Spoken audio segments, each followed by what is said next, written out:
العراق. تفضل. السلام عليكم شيخ. عليكم السلام، أهلا وسهلا. الشيخ أنا قبل فترة رحت للسعودية وبالمدينة التقيت بشخص اسمه عبد الله.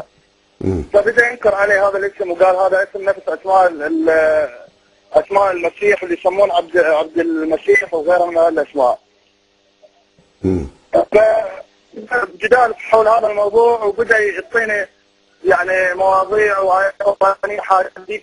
فصراحة الشيخ أنا بدأ الحكاية يعني إلى وبديت يعني شلون تقول أشك وكذا. فهو اعطاني يعني أدلة، قال أنتم ليش تسمون هذه الأسماء؟ فقلت له احنا نسمي هذه الأسماء توركا باسم النبي محمد عليه الصلاة والسلام. شكرا يا أخي الكريم. فقال لي إذا قال نعم الشيخ إذا تسمح لي بس أكمل. تفضل كمل.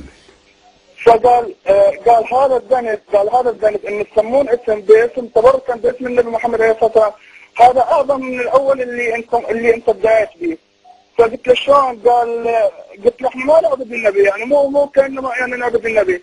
قال هذا اعظم. قال لقول الله سبحانه وتعالى الذين اتخذوا من دون الله اولياء ما نعبدهم الا ليقربونا الى الله زلفى. فقال لي هذه الايه القرانيه.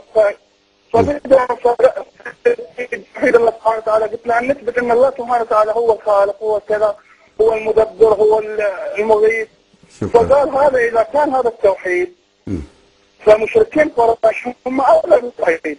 فقلت له شلون؟ قال لأن مشركين قريش هم كانوا يعني يحجون ويتصدقون ويصلون ويصومون، ولكن كانوا فقط يجعلون مع الله نبدأ في العبادة، يعني يدعون غير الله أو يدعون اللي يقربهم إلى الله سبحانه وتعالى. شكرا. وأعطانا أدلة كثيرة. فشيخ أنا الصراحة ممكن الشيخ بس أكمل. نعم أنا أكمل إن شاء الله. يعني شلون تقول الشيطان يوسوس الداخلي. فقلت له يا شيخ، قلت أنا أخذت أنا نفسي وإحنا العائلة كذا كنت جواب صريح عن رد هذه الشبهة، يا اما انا بريء من دين الشيعة، ويعني اما اسمع جواب صريح، يا اما التجئ الى دين اهل السنه والجماعه، الى مذهب اهل السنه والجماعه.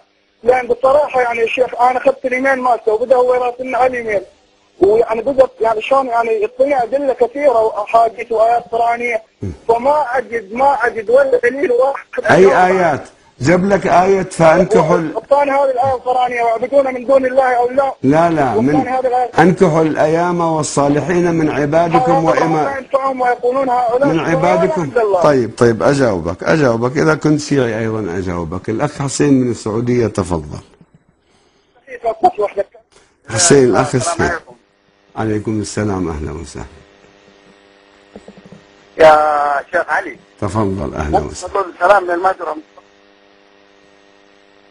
تفضل يا شيخ علي. تفضل أهلا وسهلا.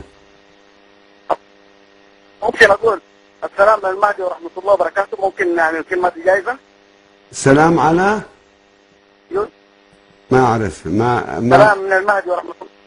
سلام من المهدي. سلام من المهدي. أنت شفته يعني إيه ورحمة الله وبركاته. شفته وحملك السلام يعني شفته أنت؟ هذه يجوز أقول. لا أنت تعتقد بالأعور الدجال موجود، يمكن شايفه هو. طيب أقول لك يا شيخ. تفضل. يفتح الله وجهك. ما عندك كلام تقول هذا، لأنه هم يعتقدون بأن المهدي سلام الله عليه غير مولود، ما يصير شافه، لكنه عندهم الدجال عبد الله بن صيد حديثه صحيح ومولود وشافوه ويبقى ويظل حتى يطلع.